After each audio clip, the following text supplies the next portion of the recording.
Hello friends, A&A residential homes and റിനോവേഷൻസിൻ്റെ ഒരു പുതിയ വീഡിയോയിലേക്ക് സ്വാഗതം. ഇന്ന് നമ്മൾ കാണിക്കുന്നത് ഒരു റിനോവേഷൻ പ്രോജക്റ്റ് സ്റ്റാർട്ടിംഗ് ആണ്. ഈ പ്രോപ്പർട്ടി സ്ഥിതി ചെയ്യുന്നത് പാലാ-രാമൂര് ഹൈവേ കരൂര് ജംഗ്ഷനിൽ ഏകദേശം 500 മീറ്റർ മാറി പഞ്ചായത്ത് റോഡിൽ നിന്ന് ചേർന്നാണ് ഈ പ്രോപ്പർട്ടി സ്ഥിതി ചെയ്യുന്നത്.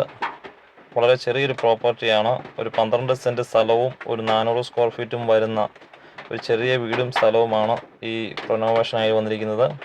ഇതിൻ്റെ വഴികളൊക്കെ നിങ്ങൾക്ക് കാണാൻ പറ്റുമായിരിക്കും. വഴികളൊക്കെ വളരെ മോശമായിട്ട് കിടക്കുകയാണ്. എല്ലാം മണ്ണ് വഴിയാണ്. ഇതെല്ലാം ചെയ്യേണ്ടതാണ്. വഴികളെല്ലാം പള്ള കയറി കിടപ്പുണ്ട്. നല്ല മഴയുള്ള സമയമായതുകൊണ്ട് നല്ല ചെളിയുമുണ്ട് വഴികളിലെല്ലാം. നമ്മൾ കാണുന്നത് വീടിൻ്റെ മുറ്റത്തേക്ക് ഇറങ്ങുന്ന വഴിയാണ്. ഇതാണ് വീട്. പരിസരങ്ങളൊക്കെയാണ് നമ്മൾ ഈ വീഡിയോയിൽ കാണുന്നത്. ഇതാണ് വീട്. ഇത് വളരെ ചെറിയ വീടാണ്. ഒരു 400 സ്ക്വയർ ഫീറ്റ് മാത്രമേ സൈസ് വരുന്നുള്ളൂ. ഒരു ബെഡ്റൂമും ഒരു ബാത്റൂമും ഒരു ചെറിയ ഹാളും ചെറിയ കിച്ചനുമായി ചെയ്തിരിക്കുന്ന ഒരു വീടാണ്. വീടിൻ്റെ പരിസരമൊക്കെ നല്ല വൃത്തികേടായിട്ടാണ് കിടക്കുന്നത്. ചെറിയ ബോക്സുകളൊക്കെ, മീൻ കൃഷിക്കൊക്കെ ആവശ്യമായ ചെറിയ ബോക്സുകളും ഒക്കെയാണ് കിടക്കുന്നത്. നമ്മുടെ പരിസരമൊക്കെ നമുക്കൊന്ന് കാണാം. ഇതാണ് വീടിൻ്റെ മുറ്റം വരുന്നത്.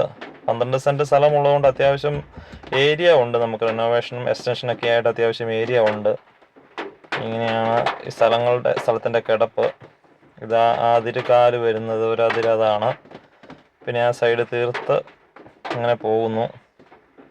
പരിസരമെല്ലാം പള്ള വെട്ടിക്കഴിഞ്ഞ് കഴിഞ്ഞാൽ വൃത്തിയായിട്ട് വരുന്ന ഒരു ഏരിയ ആണ്.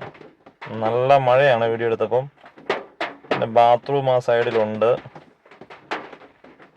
ഇതാണ് ഒരു സൈഡിലെ വ്യൂ. ഇങ്ങനെ സൈഡിലേക്ക് നല്ല സ്പേസ് ഉണ്ട് നമുക്ക് എക്സ്റ്റൻഷൻ ചെയ്യാൻ വേണ്ടി. വീടിൻ്റെ പിൻഭാഗം ഒന്ന് കാണാം. നല്ല രീതിയിൽ മുഷിഞ്ഞ് കിടക്കുന്ന വീടിൻ്റെ പിൻഭാഗമാണ്. വേസ്റ്റും കാര്യങ്ങളെല്ലാം മാറ്റാനുണ്ട്. ആ ഒരു കയ്യേല കാണുന്ന അതിൻ്റെ ബാക്ക് സൈഡിലത്തെ അതിൽ വരുന്നത്. വേസ്റ്റുകളെല്ലാം കൊണ്ടുപോകാൻ ക്ലീൻ ചെയ്യാനുണ്ട്. പൈപ്പ് കണക്ഷനൊക്കെ പുറത്തുണ്ട്. പറ്റാത്ത കിണർ വെള്ളമുള്ളൊരു പ്രോപ്പർട്ടിയാണിത്. ഈ അതിലെ കൂടെയൊക്കെയാണ് ഞാൻ കാണിക്കുന്നത് നിലവിൽ. പരിസരമെല്ലാം വൃത്തിയാക്കിയാൽ നന്നായിട്ട് വരും. ഇതാണ് പറ്റാത്ത കിണർ. വീടിൻ്റെ നമ്മൾ സെല്ലിലേക്ക് പോവുകയാണ്. തടി തീർത്തിരിക്കുന്ന വീടാണിത്. തടിയിലെ കട്ടറയും ജനലുകളെല്ലാം വെച്ചിട്ടുണ്ട്. ഇതാണ് നിലവിൽ ഈ വീടിൻ്റെ അവസ്ഥ. ഇത് നിലവിൽ നമ്മൾ റിനോവേഷൻ ചെയ്യാൻ ഉദ്ദേശിക്കുന്നത് ഒരു 2 ബെഡ്റൂം എക്സ്റ്റൻഷൻ ചെയ്യാണ്. ഏകദേശം 1000-1200 സ്ക്വയർ ഫീറ്റോളം വരുന്ന റിനോവേഷനാണ് നമ്മൾ പ്ലാൻ ചെയ്തിരിക്കുന്നത്. എൻ്റെ പ്രൊജക്റ്റ് സ്റ്റാർട്ട് ചെയ്യുന്നതേ ഉള്ളൂ. പരിസരമെല്ലാം ക്ലീൻ ചെയ്യുന്ന ആദ്യത്തെ ദിവസമാണിത്. അടുത്ത വീഡിയോ നമുക്ക് കാണാം.